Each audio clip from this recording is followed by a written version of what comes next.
Welcome to Stream, a TruckTractorTrailor.com production. My name is Zach Miller. I'm your host, and I'm honored to be joined by entrepreneur, attorney, businessman, Marc Snyderman. Marc, welcome. Thanks for joining us on Stream today.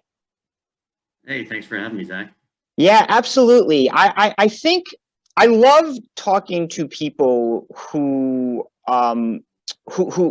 maybe represent an industry that doesn't quite get the recognition it deserves for being, part of this small business community, part of this entrepreneurship community. And law is certainly that. Yeah, no doubt. I mean, it's definitely an area where it's been a long time for change to come. Mm-hmm. It's an industry where people have, sort of been very anti moving towards digital and moving towards change.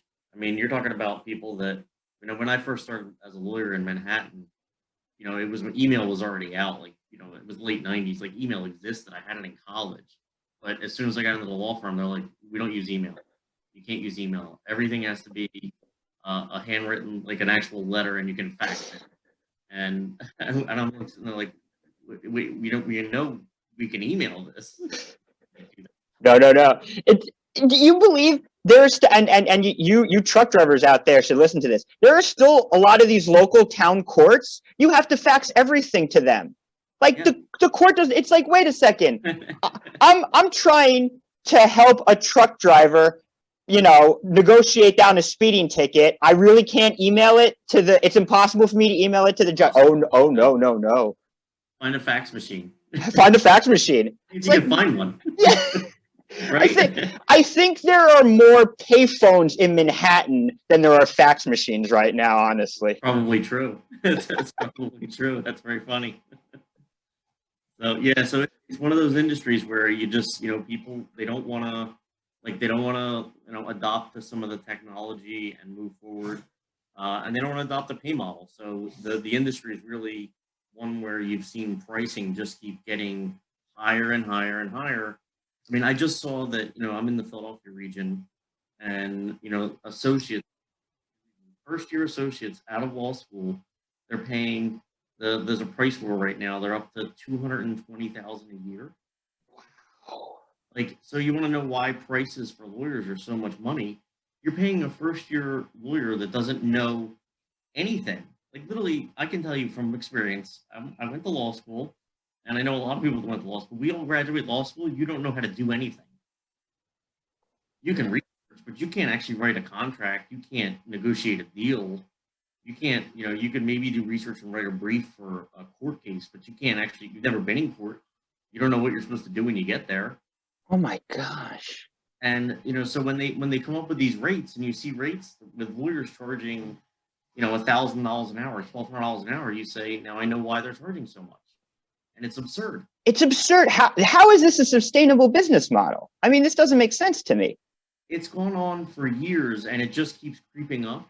And I think they're finally hitting the max point where, what it is it's sustainable for super big business, right? Right. And that's where all these larger firms get all their business from there. But when I came out of my company, I was a chief operating officer of a company. When I came out, I said, I want to start a firm that, helps small and mid-sized businesses. What about the independent truck driver, the small business freight company that needs help? How do they get help? They can't go to these firms. It's insane. No way. No. So, that's why, when I say I look to disrupt a bit, a field, like I look to disrupt the trucking and, the legal industry and say, hey, you can do it different, right? You could do it as a startup, right? So why do I need all these big fancy offices for? Does anybody care? Why do I need it? I don't. Do I need any secretaries and admins? No, I don't need any of it. I mean, there's so many programs online that you can use for, to track things and, build out Airtables and, use Slack and use communication tools and, run it like a real startup and use a subscription model. And all of a sudden, you can make legal affordable or flat fee the project, right? If it's a small business just wants to get started, why do they need to pay, $10,000 to get a business started? That's a $1,500 expense at best. Yeah. right? Yeah. And I also believe that, Google is not the enemy. Like, LegalZoom is not the enemy of the legal industry. It's actually a great tool, right? There are certain things that you should absolutely, use those tools for. It'll get you 80 to 90% of what you need for a whole lot less. Have an attorney just look over stuff and fix it. But they don't want to do that. The industry doesn't want to do that. I don't. That's where I think it's a huge hole and a huge mistake. Like, I think absolutely do that. That's how you help people. That's absolutely how you help people. And I feel like you were very much ahead of the curve. But I'm wondering now, as we sort of navigate this post-pandemic world, Yeah. if more are going to come to the light, so to speak, the Marc Snyderman light, so to speak, because it has to be. We see right now this model doesn't work for our current, post-pandemic world. Right. I think there will be, the problem is that so many of these firms have to unwind so much cost to get there. These firms have, they'll have, in Manhattan, a firm could have 75, 100,000 square feet of office space Yeah. in Midtown Manhattan. You know what that costs them? And huge staffs, and I mean, they have people that run they still charge. Like, this stuff makes me insane. Like, if you use a bigger firm, or like even most firms, they'll charge you for copies. They're charging you $6 an hour for an associate, and then you'll get an itemized statement, itemized bill, 30 cents, like 30 cents a copy to make copies of documents.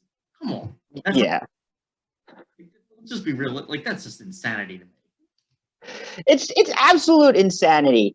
And like you say, it's like, well, where are the lawyers helping the actual business? Like, where are the lawyers in the meeting? Like, what are they doing? They're not there. That's what I said. Like, when I got out of law school in late '90s, I was in Manhattan, and we had all garment district clients. So and it was funny because my wife was a beauty editor for Glamour magazine at the time, and I was working on all fashion clients. So we had similar, like, clients. Wow. And but it was normal. So one of our clients was Jill Stewart, who was a really big fashion designer in the late '90s, early 2000s.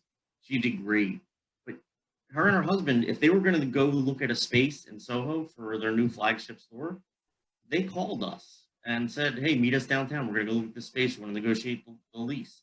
The last time I saw a lawyer negotiating a lease, like in person, like going to the client, was back then. It hasn't happened. It doesn't happen. No. You would never pay your attorney the kind of money that they're going to charge you to do it. Which defeats the whole purpose, because if I'm a small business owner and I'm negotiating a lease, or if I'm looking for retail, it's like, I want my lawyer there. I want my lawyer to make sure I'm cut. That's what I want a lawyer to do. Yeah, because you're like, this isn't what I know. Yeah. For this, he's been trained. Can I get him? And then you look at the bill and you're like, yeah, no, figure it out. So it's like, I feel like the whole industry has just let itself it's been this ongoing creep. I mean, I always use the term salary creep, like in business. When you're running a business, you end up with salary creep. You keep somebody for, on payroll for 25 years, 30 years, and you increase them every year. At some point, they're so expensive, and you're paying them a whole lot of money, and they're still doing the same function they had in the beginning. Now, the person deserved raises all the way through. They're great employees, but now you've outpriced them. You've now outpriced them from the job that they know how to do. So what do you do? Wow.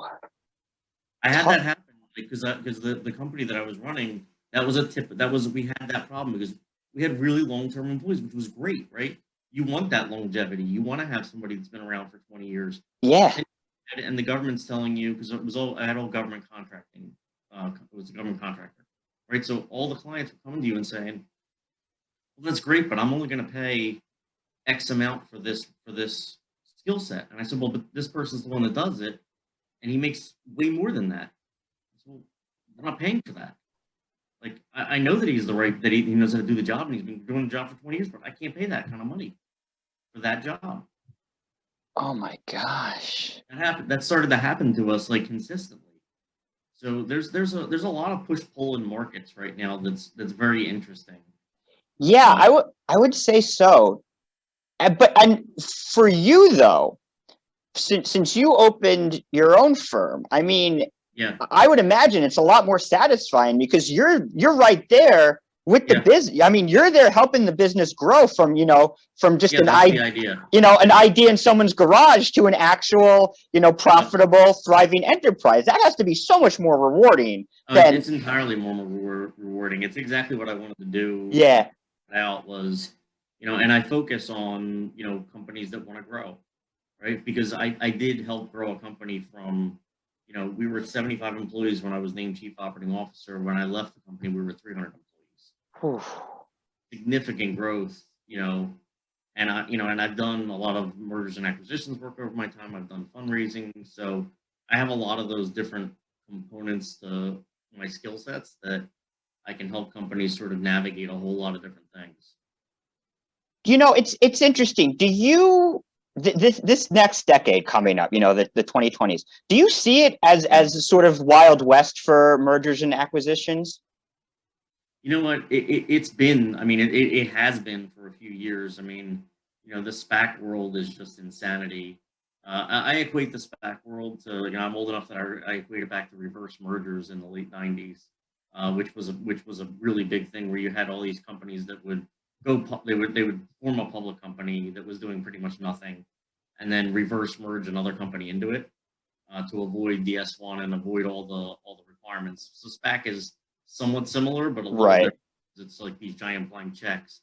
I think we're looking at new blank, these blank check companies that put a bunch of money into areas where there's no actual business, and you're going to see those need to spend that money. They have timelines on when they need to put that money into a real business, or they have to give it back to the investors. So you're going to see in the next 18 months a whole bunch of those companies finding real companies to put money into. And you're going to see there'll be a lot more M&A activity. I mean, it's interesting though, because Biden's recent executive order that was just about 2 or 3 weeks ago Mm-hmm. is very much a antitrust, uh, you know, push, right? Right. So he's gonna fight a lot of these consolidations that have been allowed to go through, in past years. I don't know how much he can push that through the Department of Justice yet, but it's going to be interesting. It'll be very interesting, and I think um, it seems to me that Americans are very much sort of conflicted on this because I Yeah, do think Americans see sort of the danger, if you will, of some of like the super large tech companies. But at the same time, and to the point you made earlier, disruption happens for a reason because there's an antiquated system. And that really yeah, that's the heart of capitalism, is something coming in that's better, that makes sense for the yeah, consumer.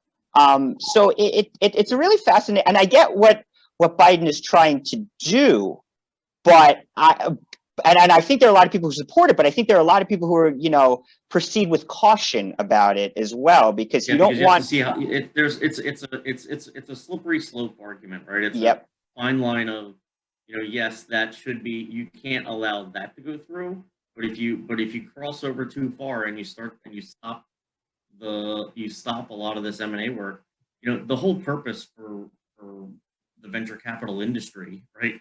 Venture capital, it's as anti-venture capital as it gets, right? All these small, like, new tech businesses that come out, that really the only real intent a lot of them have, and you talk to a lot of these founders, I talk to them all the time, right? A lot of these founders, their only purpose is to sell the company. Mm-hmm.